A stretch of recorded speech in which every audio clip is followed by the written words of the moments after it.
Good afternoon, ladies and gentlemen, and I would like to welcome you back to the second session of our TDF talk. And this session, I'm bringing to the stage two personalities that need no introduction. So I'm going to start with Tokini Peterside.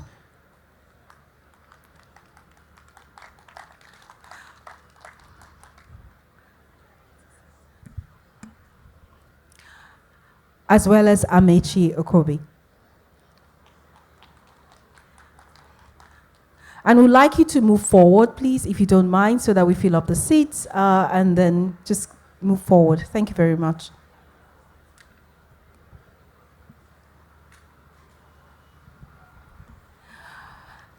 Good afternoon, lady and gentlemen. How are you today? Good.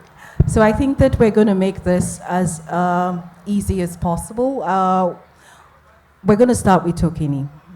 Tokini, there was something that sparked the idea of the prize in your mind. You just woke up one day and you thought, there was a need to support emerging talents out of Nigeria, which is how the prize started. Can you tell us why? And you came up with this idea, and was it an event? Was it an exchange? Can you give us this backstory? Thank you, Jumoke. And hello, everyone. Good afternoon to you all. In 2016, when I was creating with our team Artex Lagos, we were creating a platform that would be transformative for artists in Lagos, in Nigeria, and on the African continent, as well as the diaspora. And we began by inviting the leading galleries across these regions to participate with us. But even as at the beginning, we knew that many galleries at that time were not in a position to support emerging talent. And so from day one with the prize, with Artex Lagos, we said to ourselves, emerging talent in our environment, where at that time opportunities were few and far between, opportunities to showcase their work, and to do so without commercial pressure were also few and far between. The residencies we have in Lagos today did not exist then. The many spaces we have in Lagos today were also not really in existence then. There were a fewer number. And so we resolved as Artex that we wanted to champion emerging talent right from day one. And this was how we launched the first Artex Prize competition. We, at the time, knew that there was a need, but it was when the applications started pouring in that we realized that this need was vast. And this was how applications came in through social media, because that was our forum at the time. And we saw thousands of applications from artists across the country. We then narrowed down to, I believe it was the top 10, and asked those individuals to get their communities to support them by expressing through social media the artists that they felt could be the leaders. And this was how we saw thousands of people supporting the finalists. Thousands of likes, I'm talking tens of thousands on a platform like Instagram. And after that first edition with Patrick, emerged as the winner, I'm so glad that he's here. This was when we said to ourselves, and with, of course, Access Bank, that, okay, this need that we thought we had identified, this gap we thought existed in our ecosystem, it is real, and we need to double up on our support for emerging talent who are at pivotal points in their careers and with whom access to mentorship, residencies, opportunities for cultural exchange could be truly transformative. Thank you very much, Tokini, for that. I'm going to ask a follow-up question, because I know that, when you started, you also had to seek support, sponsorship, collaborators, and so on. And we all know that, the creative industry as well as the corporate world, we speak two different languages. In fact, we don't even have the vocabulary to use, when we're speaking to the corporate world. So how did you manage, to speak their language? in local Charm and parlance. good looks. How did I speak their language? Charm and good looks did not get me through many doors, Amechi. You see, I had always been passionate about creativity and culture, and that work had taken me to work for brands. I became head of marketing for Moët Hennessy, which was part of the LVMH group, and I was also a head of sponsorship. And I watched for many years passionate, talented people approaching me for support, but using the wrong language, as you said. And so when I decided that I was going to move to the other side, that of a platform director, wanting to seek corporate sponsorship and support for a creative ideal, a creative platform and initiative that would be a game changer for artists, I had to develop the right vocabulary for that. But develop the vocabulary in a way that was a win-win for both, not compromising the artistic integrity of artists' ideas and what was right that our curators decided to do, whilst also understanding the needs of a sponsor and what constituted value to a sponsor. So in actual fact, to be honest with you, when we first approached Access Bank and were accepted for sponsorship by the late Herbert Wigwe, and Amechi was a major force in that as well. So Amechi and I have been doing this dance together for years. We realized that corporate sponsors many times are looking for impact. That's what a lot of people don't understand. People sometimes think that corporate brands are looking for just brand affiliation. You send a proposal and you tell them, if you sponsor me, you can put your logo everywhere. And when I was the head of sponsorship, I used to say, this amount of money you're asking me for, if I rented a hall and put my logo everywhere and took photos of that hall, it would go probably further than what you're telling me. So why should I pay you this amount of money for what? What is the impact and where is the value? We spent our time as Team Artex shaping our platform, being true to the integrity of the ideas, the creative ideas we wanted to express in that first year, but also coming to our sponsors with ideas that were impactful for them, such as when we took the Artex Prize to Access. And we said, you are a bank that believes in the youth, you are a bank that believes in Nigeria's cultural heritage and its expression through the arts, and we have designed this prize for emerging artists. And we believe this prize is in alignment with where you wish to go and who you truly are. And that was how the conversation evolved. And over the years, with love, we have argued, we have disagreed, and 8 years down the line, 9 years down the line, we are a family. Because we have brought value to Access. Access has in turn brought value to us and has enabled us to champion the exceptional artists you see here today and many thousands more who have come through the doors of Artex Lagos. So it is win-win. The value is demonstrated on all sides.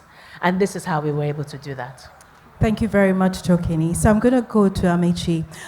If you recollect the first meeting that you had with Tokini Peterside, what did you say that actually encouraged Access Bank to support the Access Prize, or the prize? Wow.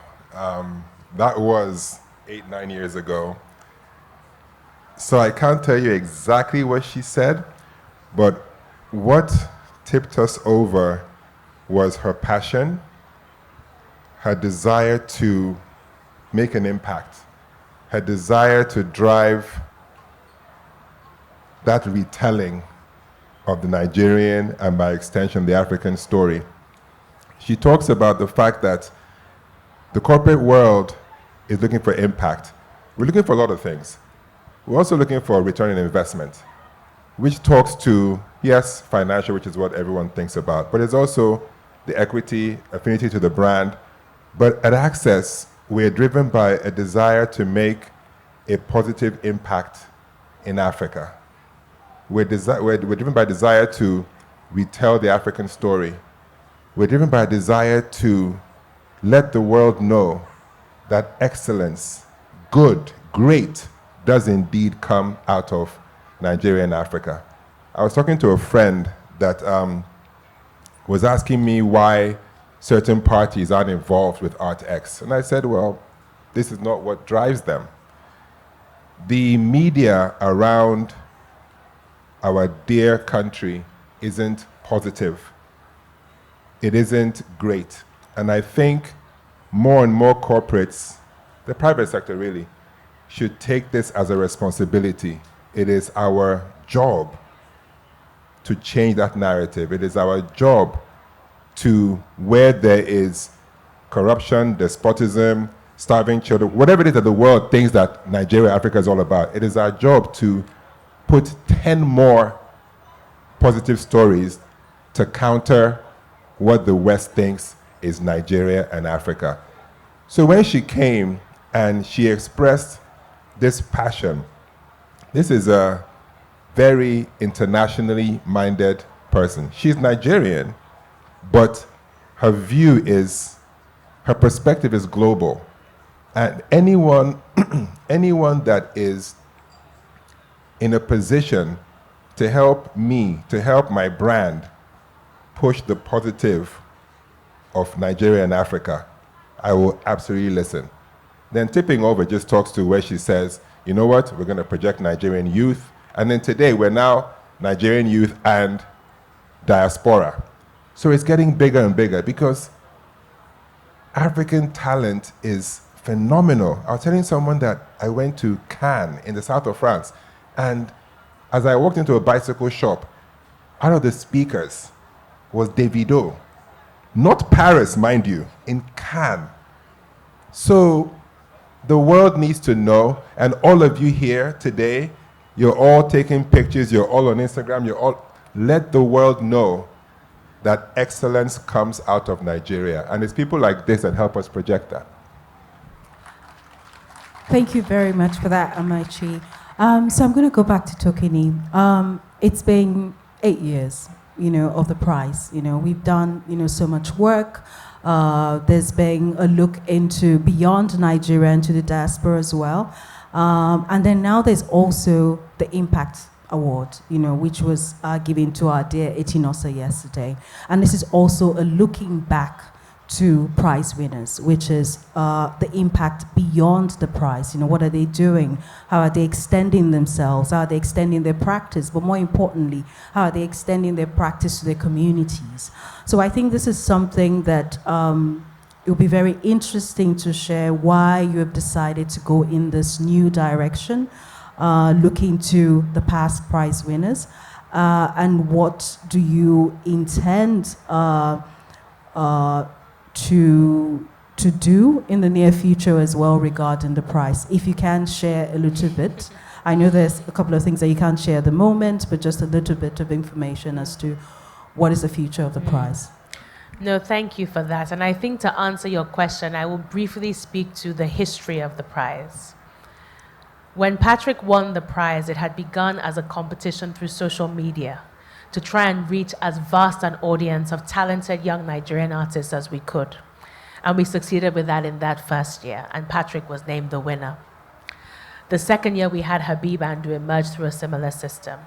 And in 2018, I then knocked on Amechi's door, as I was fond to do in those years. And I said, Amechi, we've now got to scale this up because we could see thousands of requests from across the country. How can we make this a truly transformative opportunity for Nigerian artists? Or let's say an exceedingly more transformative opportunity.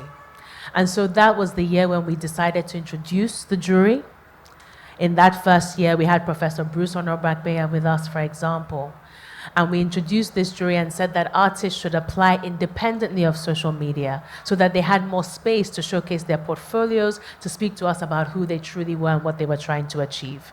And in this year was when we added the cash grant towards the exhibition and also introduced the international residency through our partnership with Gasworks in London.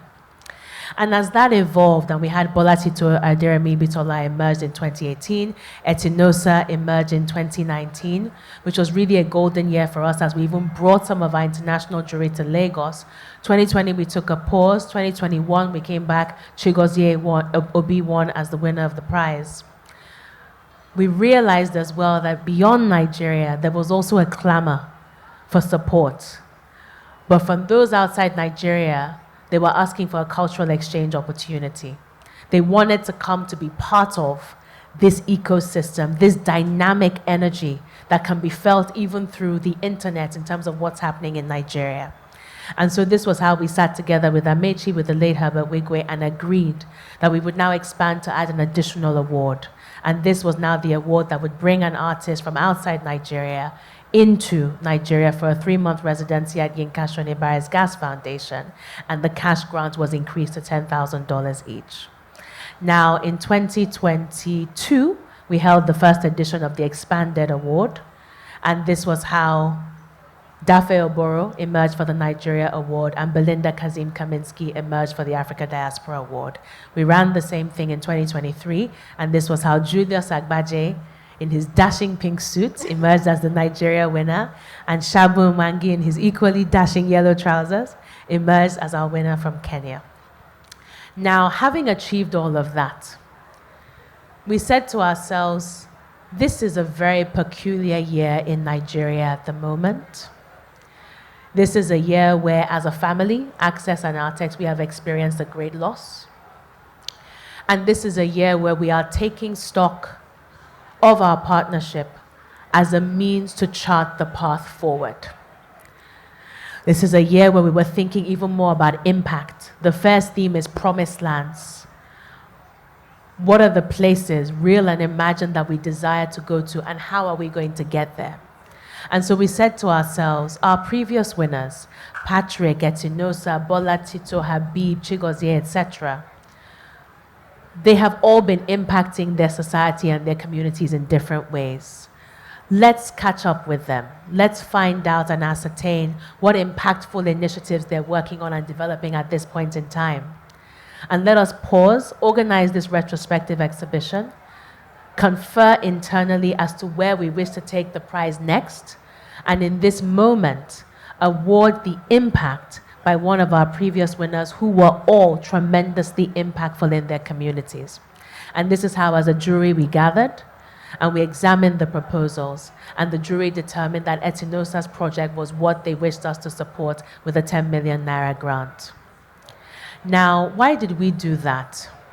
The truth is, we also want to make it clear that when you come into the Access ArtX Prize family, there are many more opportunities for advancement. It is not something that ends just the day when you were awarded, you got your residency, and you leave. We want to continue to be in communion with you. We want to continue to support you however we can. Some artists are very bold with that. They keep me and the team informed of everything they do, and we are able to support in many ways. Other artists are more shy. They don't tell us as much. We find out what they're doing and we say, wow, amazing, can we celebrate you? And this year was an opportunity, whilst we re-strategized internally as to the growth of the prize, where we want to impact even many more artists with each single edition. This was a year where we said, let us catch up with them all. Let them tell us what they're up to, and let us support in the best way that we can the artists whose project we deem will be significantly impactful for the society and the community that they're wishing to transform. Thank you very much, Tokini. And then I'm just going to go to Amechi to wrap up the questions, and then we go into Q&A. What is the future for Access ArtX Prize?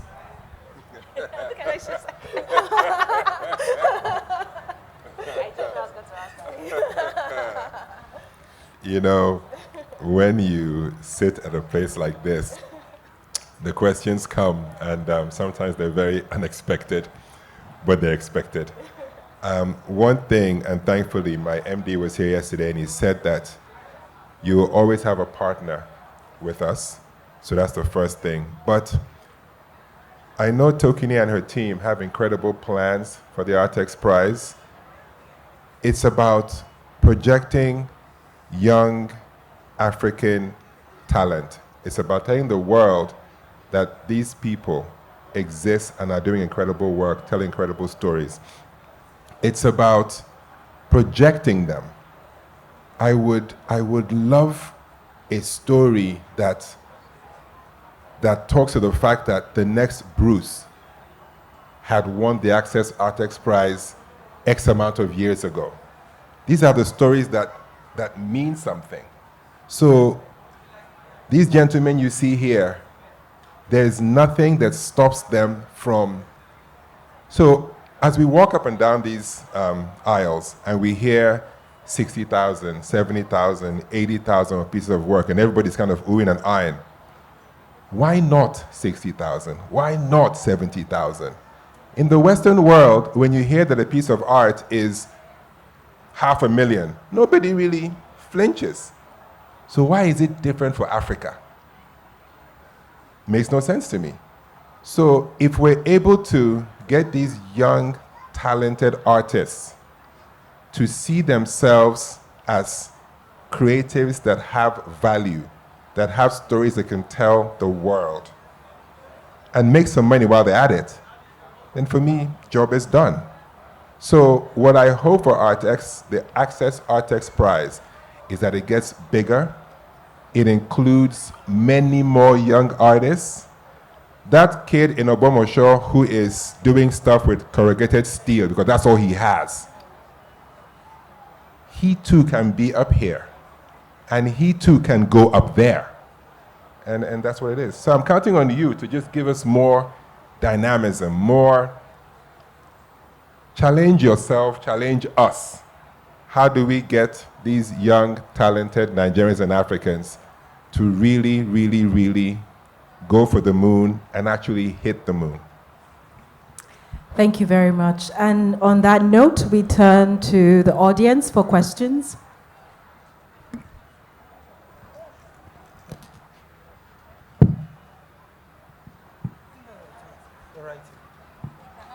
I'd rather write.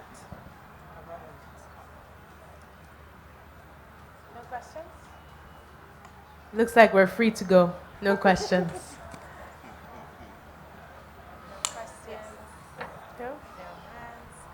And on that note, we end this session. Thank you very much, Tokini, as well as I have a question for everyone you in have? here. I know you've all been through the galleries. Is there anyone here can tell me what piece has spoken to you the most and why? And that's not an Access Artex Prize question, but I just want to know what you're going to put in your post when you show the world that this is what is happening in Lagos, Nigeria today. Anybody. And to make it even more interesting. Okay, so we have somebody, right? Fantastic. Can someone give me a microphone, please?